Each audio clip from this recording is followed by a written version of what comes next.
ಆತ್ಮೀಯ H16 ನ್ಯೂಸ್ಗೆ ಸ್ವಾಗತ.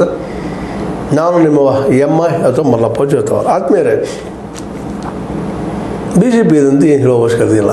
ನಿಮಗೆಲ್ಲ ಬಾಯಿ ತೆಗೆದು ಸಾಕು. ಬಿ ಜೆ ಪಿಲಿ ಏನು ನಡೀತಾ ಇದೆ ಇರೋದು ರೆಗ್ಯುಲರಾಗಿ ನಮ್ಮೆಲ್ಲ ಮೀಡಿಯಾಗಳು ಹೇಳ್ತಾ ಇದ್ದಾವೆ. ಒಂದು ಕ್ಷಣದ ಡೆವಲಪ್ಮೆಂಟನ್ನು ಎಲ್ಲಿ ಹೋದರು, ಎಲ್ಲಿ ಬಂದರು, ಏನು ಮಾತಾಡಿದರು, ಯಾರಿಗೆ ಭೇಟಿ ಆದರು, ಏನಂದ್ರೆ ಅವರು, ಅದಕ್ಕೆ ಅವ್ರೇನು ಉತ್ತರ ಕೊಟ್ಟರು, ಇವರು ಕ್ಷಣದ ಒಂದು ನ್ಯೂಸ್ಗಳು, ಅದು TRP ಸಲುವಾಗಿ ಮತ್ತೊಂದು ಸಲುವಾಗಿ ಇದನ್ನು ಪ್ರಚಾರ ಮಾಡ್ತಾಯಿದ್ದಾರೆ. ಮುಂಜಾನೆಯಿಂದ ಸಾಯಂಕಾಲವರೆಗೆ. ರಾತ್ರಿ ಮಲಗಿದ್ರು ಬಿಡುವಾಗಿಲ್ಲ. ಓಪನ್ ಮಾಡಿದರೆ ಮತ್ತೆ ಇವರ ಮುಂದೆ ಬರಬೇಕು.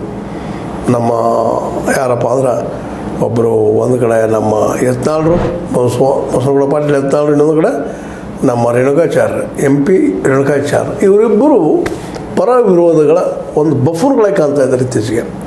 ನೋಡ್ರಿ ಅವ್ರು ಯಾವ ರೀತಿ ಮಾತಾಡ್ತಾರೆ. ಪೇಮೆಂಟ್ ಸ್ವಾಮೀಜಿಗಳು ಅಂತ ಯತ್ನಾಳರು ಮಾತಾಡ್ತಾರೆ. ಅದಕ್ಕೆ ಕಬಾಬ್ ತಿನ್ನುವ ಹಿಂದೂ ಹುಲಿಯನು ಅಂತ ಹೇಳ್ತಾರೆ MP ಪ್ರಕಾಶ್. ಇದು ಯಾವ ಮಟ್ಟಿಗೆ ಬಂದಿರ್ತೀರಂತ. ಕಬಾಬ್ ತಿಂದವ್ರು ಯಾರಿದ್ದಾರೆ ಇವತ್ತು? ಭಾಳಷ್ಟು ಜನ ನಾವು ನೋಡಿದೆವು. ಸರಿ ಕುಡಿದಂಥವ್ರು ಯಾರಿದ್ದಾರೆ? ಯಾರು ರಾಜಕಾರಣಿ ಇದ್ದಾರೆ? ಹೌದು, ಭಾಳ ಪ್ರಾಮಾಣಿಕತನ ಏನೂ ಇಲ್ಲ ಅಂತ ಹೇಳುವಂಥವ್ರು ಈ ಮಟ್ಟಕ್ಕೆ ಬಂದು ಮಾತಾಡೋದು ಅವಶ್ಯಕ ಅಂತ. ತಮ್ಮದೂ ವ್ಯಕ್ತಿತ್ವ ಇಲ್ಲ, ತಮ್ಮ ಪಕ್ಷದ್ದೂ ವ್ಯಕ್ತಿತ್ವ ಇಲ್ಲ. ಇಂಥವ್ರು ಇಟ್ಕೊಂಡಿದ್ದಾರಲ್ಲಪ್ಪ ಇವರು, BJPಲಿ ಇಂಥ ನಾಯಕರಿದ್ದಾರಲ್ಲ ಅನ್ನುವಂಥ ಕನಿಷ್ಠ ಮಾತುಗಳು ಈಗ ಜನಸಾಮಾನ್ಯರಲ್ಲಿ ಕಾಣ್ತಾ ಇದ್ದಾವೆ.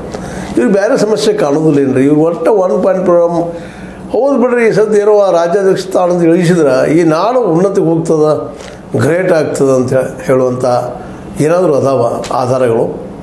ಯಾಕಂದರೆ ಯಾವುದೇ ಅಧ್ಯಕ್ಷರಾಗಲಿ, ಯಾರೇ ಬರಲಿ, ಅವರು ಯಾರು ಇವತ್ತಿನ ಮಟ್ಟದಲ್ಲಿ ಗಾಂಧಿ ಅವರಂಗ, ಜೊತೆಗೆ ಶಾಸ್ತ್ರಿ ಅವರಂಗ ಇಂಥ ರಾಜಕಾರಣಿಗಳು ಯಾರಾದರೂ ಇದ್ದಾರೆ ಇವರಲ್ಲೇ.